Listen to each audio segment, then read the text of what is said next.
Hello ညကဆိုပြီးွားရပေါ့နော်အားလုံးပြီးတက်ပါပြီ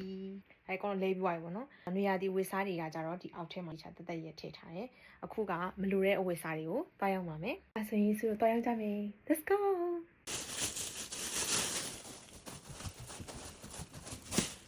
အခုဆိုင်ရောက်ပါပြီသူရောက်မဲ့ဆိုင်က off house ဆိုတဲ့ဆိုင်ပေါ့နော်အဟောင်းဆိုင်အဲ့ဆိုင်ကြီးကအဆင်ပြေရောင်းလို့အရင်ကောင်းတယ် second street တို့ဘာလို့ကကြောင်နည်းနည်းလေးသူကကြီးများတယ်ကွယ်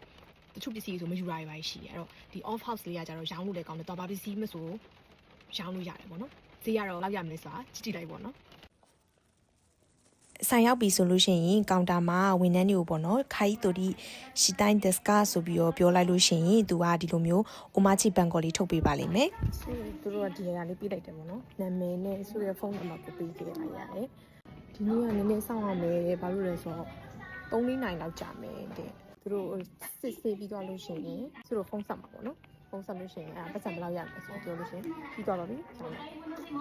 လာရောက်တဲ့လူတွေဒါအများတော့သူတို့လည်းစစ်ရတာမနိုင်ဘူးဆိုတော့လေမစုပစ္စည်းကနေပါတယ်အရင်မမြောင်ပြီးခဲ့တစ်ခေါက်ကအရင်များ